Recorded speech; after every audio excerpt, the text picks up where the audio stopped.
Avant, quand on n'arrivait pas à s'endormir, on comptait les moutons. C'était rigolo parce que c'est bizarre de compter des moutons quand on habite dans le 10e arrondissement de Paris. Mais hélas, ce n'était pas toujours très efficace. Aujourd'hui, pour s'endormir, on va sur internet, on tape ASMR dans la barre de recherche YouTube et on regarde pendant des heures des vidéos avec des gens qui chuchotent, qui tapent sur des crânes chauves, qui malaxent des coussins, qui mangent du McDo ou qui écrasent des légumes avec une voiture. C'est bizarre aussi, mais ça cartonne. Alors pourquoi des millions de gens se passionnent pour cet univers parallèle de l'ASMR ? Eh bien tout simplement parce que le sommeil est devenu quelque chose de très compliqué. La preuve, sur Getty Images, on trouve plein de photos de gens qui n'arrivent pas à dormir. Comme ce monsieur qui est assis tout seul dans son jardin. En 2019, pour la première fois de notre histoire, on est passé en dessous de la barre des 7 heures de sommeil par nuit en moyenne.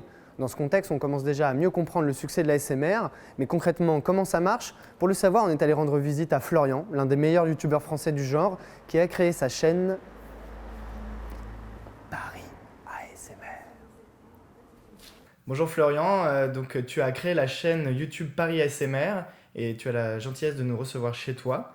Alors tout simplement, pour commencer, première question toute simple, comment tu expliquerais l'ASMR à quelqu'un qui n'a aucune idée de ce que c'est ? Une sensation physique très agréable au niveau du crâne la plupart du temps, qui se ressent et qui est déclenchée par des stimuli extérieurs. Ça peut être un son, ça peut être visuel aussi, un mouvement très léger, très doux, un geste en nettoyant une vitre, en faisant un paquet cadeau. Et puis les autres sens sont aussi entrent en jeu, mais c'est vrai qu'on parle surtout de sonore, de déclencheur sonore, parce que YouTube est arrivé et YouTube a fait connaître l'ASMR qui ne portait pas de nom il y a encore une dizaine d'années. Et voilà, c'est un phénomène vraiment nouveau, même si la sensation, elle, évidemment, elle existait bien avant. Bien sûr. Et justement, toi, par exemple, j'imagine que tu connaissais cette sensation avant. C'est quoi tes premiers souvenirs ? Quand je parle de ma Madeleine de Proust sonore, ça me ramène au coup de ciseau quand j'étais petit et que mes parents me laissaient chez le coiffeur dans un centre commercial. Et j'étais laissé comme ça avec la coiffeuse et j'étais ravi parce que c'était un plaisir de recevoir un shampoing. Je me souviens aussi d'un vendeur ou de carrelage ou de tapisserie qui tournait des pages en montrant des patrons, des modèles à mes parents. Toujours un instant avec quelqu'un qui est entier dans son moment, qui montre quelque chose avec précision, que ce soit trivial, que ce soit pas très intéressant, c'est pas ce qui compte. Ce qui compte, c'est surtout le geste et puis le son, la qualité du son. On se rend compte que finalement, il n'y a pas que ça, mais qu'il y a aussi, l'ASMR peut être grandement déclenché dans une relation d'aide, une relation d'attention, on dit caring, il y a beaucoup de termes anglais parce que c'était d'abord une communauté anglophone et ça l'est toujours. Donc l'idée de l'attention qu'on porte à l'autre, c'est vrai que c'est quelque chose qui va aussi intensifier l'ASMR ou le rendre possible. L'idée que vous en remettez à quelqu'un qui va prendre soin de vous. Quand on parle de déclencheurs, notamment sur Internet, quand on demande aux internautes ce qu'ils aiment le plus, la première chose qui va venir, avant d'être un son, c'est le chuchotement. Alors le chuchotement, pas forcément en tant que contenu, mais en tant que sonorité.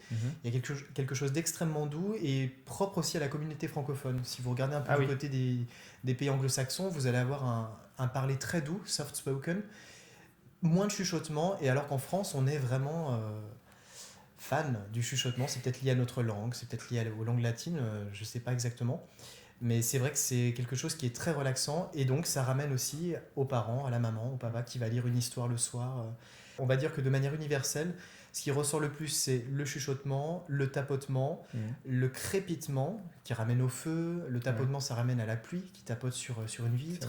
Il y a ce côté un peu lié à la nature, mais sans qu'on l'évoque. C'est-à-dire que quand on va entendre un tapotement sur un plastique, sur un morceau de plastique, on ne pense pas forcément à la nature, mais le corps réagit. Oui, et ils viennent chercher cette attention, et puis parfois plus concrètement, je pense qu'il y a beaucoup de gens, d'ailleurs les youtubeurs aussi le disent, de quelque chose qui les aide à dormir.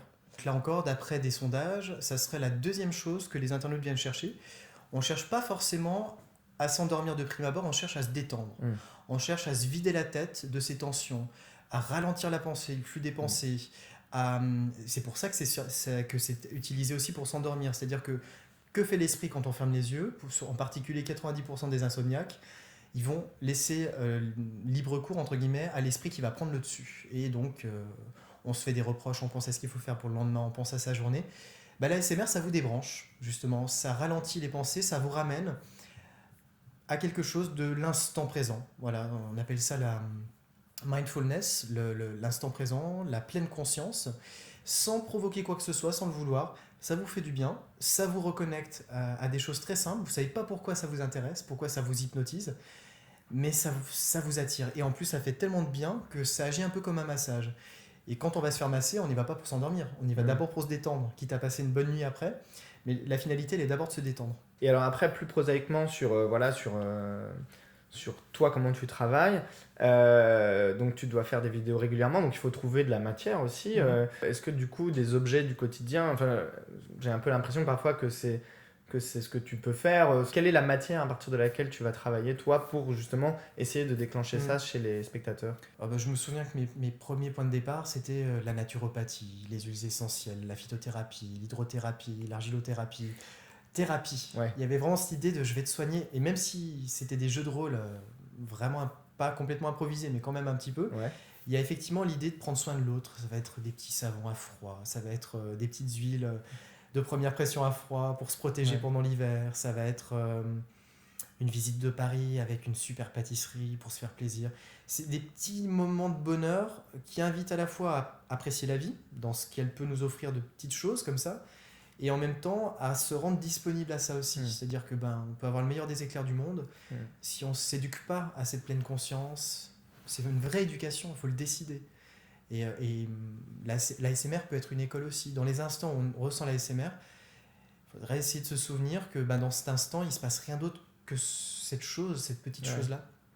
Oui, effectivement, il faut, à la fois il y a une éducation au sens, il y a une vraie attention, et puis toi, en tant que youtubeur, tu dois recréer cette magie un peu de l'instant. C'est ça. Et ça, comment tu t'es un peu, on va dire, fait violence pour faire ça, pour faire du roleplay, des trucs comme ça, c'est spécial quand même. Ma vision, parce que je pense qu'il peut y avoir plusieurs regards, c'est que c'est un doux mélange entre peut-être un savoir-faire sonore, sans tourner à la paranoïa de la perfection sonore, mais simplement se dire, je vais essayer d'avoir un son propre, je vais essayer de ne pas faire saturer mon son, je vais avoir des sons doux aussi, c'est important. Et d'un autre côté, garder une spontanéité qui fait qu'il ne faut absolument pas écrire un script. J'ai déjà fait des collaborations avec des réalisateurs, des gens plus du cinéma, et ça fonctionnait pas parce que un youtubeur ASMR, c'est pas un acteur, c'est pas quelqu'un qui va apprendre un texte, c'est quelqu'un qui est dans l'instant. Et je crois que s'il n'y a pas cette instantanéité, même si elle est un peu fictive sur internet, sur YouTube, c'est mort. Ou alors c'est un enjeu qui est perdu. Je pense que plus c'est naturel et plus ça fonctionne. Et c'est pour ça que certains youtubeurs arrivent à gagner une communauté, parce que même si le son est pas génial, il y a une spontanéité et il y a une intention aussi. C'est très important dans l'ASMR. Dans beaucoup de relations d'aide, que ce soit au-delà de la psychothérapie, mais que ce soit l'hypnose, la sophrologie, si le thérapeute qui vous écoute a envie de vous aider, je pense que c'est déjà 50% du bénéfice sur l'autre. Recevoir une bienveillance. L'ASMR, c'est aussi ça. Recevoir un regard, recevoir un sourire, recevoir une volonté de prendre soin de l'autre. Bonjour, 18h39.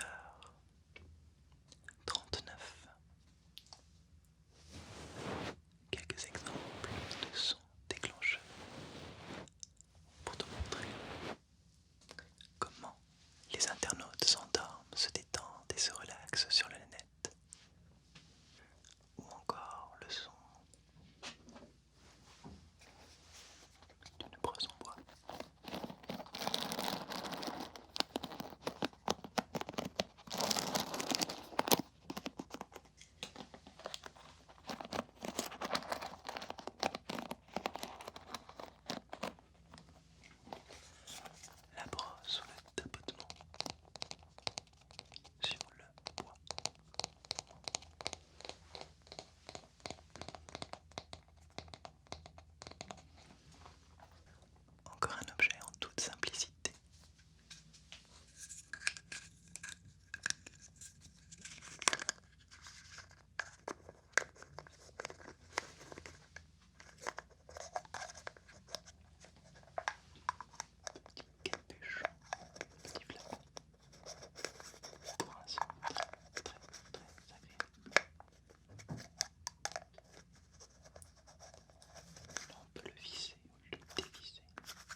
Voilà, voilà, cette vidéo est terminée.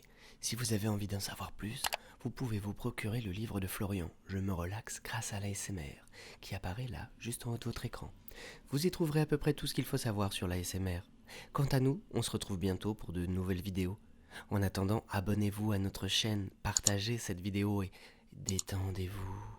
Détendez-vous, pensez à un souvenir très heureux. Respirez doucement.